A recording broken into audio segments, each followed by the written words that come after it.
तो मूवी की शुरुआत में हम एक लड़की ऐना को देखते हैं जो कि रूम में बैठकर गिटार बजा रही होती है और वहां पर उसके स्टेप फादर को चुल मची होती है। वो उसकी बजाने के लिए वहां पर आ जाता है और वो हवस का भूखा इंसान उसे जोरदार थप्पड़ मारकर उसके साथ घपाघप करने लगता है और ऐना खुद को बचाने के लिए अपने डैड को ही धक्का दे देती है और इस चक्कर में वो किसी चीज से टकराकर उसका गला कट जाता है और वो वहीं पर मर जाता है।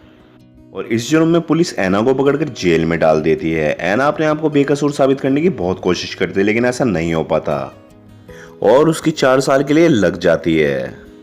और अब हम इस जेल के वार्डन फ्रैंक को देखते हैं जो कि सब लड़कियों को ये कह रहा था कि तुम लोगों को सब मेरे बनाए हुए रूल फॉलो करने होंगे और वरना तुम्हें सख्त से सख्त सजा दी जाएगी, कठोर से कठोर। इसके बाद ऐना को भी उसका सेल दिखाया जाता है जहां पर उसको रहना था। यहाँ पर उसकी मुलाकात एक लड़की से होती है जिसका नाम जेनी होता है।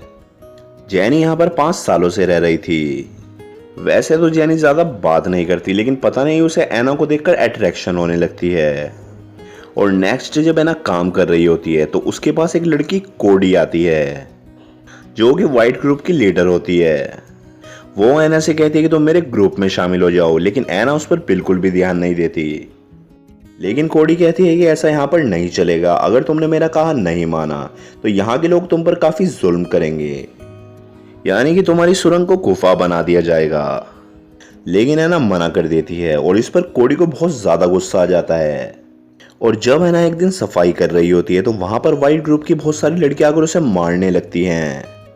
और अब ऐना फ्रैंक के पास चली जाती है जो कि उस जेल का वार्डन था और वो कोडी की शिकायत करती है लेकिन फ्रैंक उसकी बात पर ज्यादा ध्यान नहीं देता और वो उससे कहता है कि मैं तुम्हारी मदद तो कर सकता हूँ लेकिन मुझे भी बदले में कुछ मिलना चाहिए।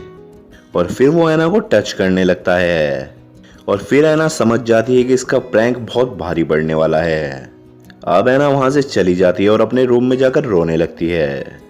अब जेनी उसके पास आकर उसे दिलासा देने लगती है और ये कहती है कि अब तुम्हें इस सब की आदत डालनी होगी और इस बहाने वो उसे किस भी कर लेती है। और ऐना को भी ये बहुत अच्छा लगता है और वो भी हवस की अंधी जेनी के साथ टपाटप कर देती है। अब अगले दिन ऐना जब काम कर रही होती है तो ब्लैक ग्रुप की एक लड़की आकर उसे परेशान करने लगती है और अब ऐना अच्छी तरह समझ जाती है कि अगर मुझे यहाँ पर सेफ रहना है तो मुझे किसी न किसी एक ग्रुप में शामिल होना ही पड़ेगा, वरना ये दोनों ग्रुप मिलकर मेरी अच्छी तरह बजा देंगे। फिर ऐना कोडी के पास जाती है और व्हाइट ग्रुप ज्वाइन कर लेती है और फिर कोडी ऐना को अपने रूम में ले जाती है और वो कहती है कि अगर तुम्हें ये सब गैंग ज्वाइन करना है तो तुम्हें मारपीट भी करनी पड़ेगी क्योंकि कमजोर लोगों की इस जेल में कोई वैल्यू नहीं है। और फिर ऐना जैसे ही ग्रुप ज्वाइन करती है उसके अंदर का ल्यूशन जाग जाता है और वो ब्लैक ग्रुप की लड़कियों को जाकर बहुत पीटने लगती है। और अचानक वहां पर गार्ड आ जाते हैं और ऐना को पकड़कर अपने साथ ले जाते हैं। और अब ऐना को सजा मिलने वाली थी क्योंकि उसने जेल का रूल तोड़ा था। यहाँ पर उसके सारे कपड़े उतरवा दिए जाते हैं और उसे बिल्कुल न्यूड करके ठंडे फ्रीजर में रहने की सलाह दी जाती है। और अगले दिन उसे फ्रैंक के पास ले जाया जाता है। फ्रैंक उसे कहने लगता है अगर तुम्हें इस तरह की सजाओं से बचना है तो तुम्हें मेरी सारी इच्छाएं पूरी करनी होंगी, पूरा पलंग तोड़ देना होगा। इस बार ऐना भी फ्रैंक को खुश करने के लिए राजी हो जाती है और फ्रैंक उसके साथ पूरी तरीके से न्यूड होकर घपाघप करने लगता है। और इसके बाद वो कोडी के पास जाती है और वो दोनों मिलकर ड्रग्स लेने लगती हैं और फिर वो दोनों घपाघप करती हैं। अब ऐना समझ गई थी कि जो मैंने फ्रैंक के साथ किया वो मुझे यहाँ पर सभी के साथ करना पड़ेगा। अब अगले दिन ब्लैक ग्रुप की एक लड़की ऐना से बदला लेने के लिए आती है और इस चक्कर में दोनों ग्रुप के दौरान बहुत जबरदस्त फाइट हो जाती है और जेल का वार्डन फ्रैंक इसका जिम्मेदार ऐना को ठहराता है क्योंकि उसे तो बहाना चाहिए था ऐना के साथ अरमान पूरे करने का। इस बार वो उसे अपने ऑफिस में ले जाता है और फ्रैंक पूरे मजे लेने लगता है और वो ऐना के साथ गिल्ली डंडा खेलने लगता है और उसे हिदायत देता है कि अगर इस बार तुम्हारी कोई मेरे पास शिकायत आई तो इस बार गिल्ली डंडे के साथ साथ तुम्हें बहुत कुछ और देना पड़ेगा। और ऐना उसकी हवस की भरी हुई आदतों से इतनी ज्यादा परेशान हो गई थी कि वो कुछ कर नहीं पा रही थी और वो सोचती है फ्रैंक को तो सिर्फ बहाना चाहिए और अगर ऐसे ही चलता रहा तो मेरी सुरंग को गुफा बनाकर ही छोड़ेगा ये। और इसीलिए वो परेशानी की हालत में और नशे करने लगती है वो ड्रग्स का ओवरडोज लेने लगती है, लेकिन इस पर कोडी उसे समझाती है, लेकिन वो कोडी को इग्नोर करने लगती है। ज्यादा नशा करने की वजह से कोडी उसे अपने ग्रुप से निकाल देती है और इधर ये बात ब्लैक ग्रुप तक पहुंच जाती है कि एना को उन्होंने निकाल दिया। और बस फिर क्या था, एना की जमकर पिटाई होने लगती है और इस पर एना स्ट्रेस में ज़्यादा आ जाती है और ड्रग्स की ओवर वाट लगा देती है और वो अब पूरी तरीके से नशेड़ी बन चुकी थी। और तब उसकी मुलाकात दो और नशेड़ी लड़कियों से होती है जो कि हर वक्त नशे में रहा करती थी। एना भी मिलकर उनके साथ हर टाइम नशा करने लगती है। अब जैनी उसकी रूममेट होने के हिसाब से उसे सलाह देती है, लेकिन एना उसकी बिल्कुल नहीं सुनती और वो हर वक्त नशे की हालत में रहने लगती है। लगता है उसने संजू मूवी को ज़्यादा ही सीरियस ले लिया था। और एक दिन वो नशे की हालत में ब्लैक ग्रुप से लड़ने के लिए जाती है और उसके चक्कर में काफ़ी बड़ी फाइट भी हो जाती है। और इस बार भी एना के साथ वही होता है, इल्ज़ाम उस पर आता है और एना को न्यूड करके ठंडे फ्रीजर में रखा जाता है। इस बार फ्रैंक उसे बाहर निकाल देता है और उसे नशेड़ी समझकर उसके साथ गपागप भी नहीं करता।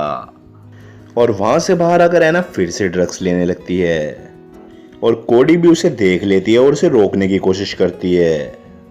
तभी वहां पर गार्ड आ जाते हैं और उनके साथ फ्रैंक भी होता है। फिर यहाँ पर एना खुद को मारने की कोशिश करती है, लेकिन एक गार्ड उसे पकड़ लेता है और फिर से एना को फ्रीजर रूम में बंद कर दिया जाता है क्योंकि एना अब ड्रग्स की एडिक्ट बन चुकी थी और वो ड्रग्स न मिलने की वजह से बहुत ज़्यादा बीमार हो जाती है। और जब उसे खाना दिया जाता है तो वो खाने की प्लेट को तोड़कर अपनी नस काट लेती है। फिर उसे मेडिकल रूम में रखा जाता है और वहाँ पर नर्स उसका बहुत ही ज़्यादा अच्छी तरीके से ख्याल रखती है। उसके ठीक हो जाने के बाद उसे वापस उसके रूम में भेज दिया जाता है और वो अपने शोल्डर पर बने वाइट ग्रुप के टैटू को भी मिटा देती है। और जब कोडी को यह पता चलता है तो वो एना को मारने लगती है और वो उसके फेस पर एक कट लगा देती है।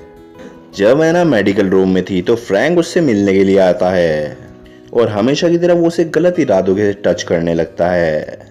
और ये सब वहाँ पर खड़ी नर्स भी देख रही थी और जब वो वहाँ से चला जाता है तो वो नर्स एना से पूछने लगती है और वो उसे सब कुछ बता देती है कि जेल की सभी लड़कियों का यही हाल है, यानी कि वो सबके साथ गपागप करता है और एना तो उसे बहुत ज़्यादा ही पसंद है। इसीलिए वो एना के साथ गपागप करने के नए नए बहाने ढूंढता है। और फिर वो नर्स जाकर फ्रैंक को कहने लगती है कि मैं तुम्हारी सच्चाई सबको बता दूंगी। ये सुनकर जैसे ही फ्रैंक को गुस्सा आता है वो उस नर्स को मार देता है। फिर अचानक एना जब उस नर्स की डेड बॉडी देखती है तो उसे बहुत ज़्यादा दुख होता है और फिर पहले की तरह फ्रैंक उसके साथ गपागप भी करता है। और अब एना बहुत ज़्यादा परेशान हो गई थी और अब वो हेल्प के लिए कोडी के पास जाती है और वो कोडी को कहने लगती है फ्रैंक का ये बहुत ज़्यादा हो रहा है, अब मुझसे बर्दाश्त नहीं हो पा रहा। मेरे साथ एक दो बार गपागप करना ठीक था, लेकिन अब वो मेरी रोज बजाने लगा है। और कोडी एना की हेल्प करने के लिए रेडी हो जाती है और वो एना को अपना फ़ोन देती है और उसकी हरकतों को रिकॉर्ड करने के लिए कहती है। और अगली बार फ्रैंक जब अपना पोपट एना के होल में डालता है तो वो ये सब रिकॉर्ड कर लेती है।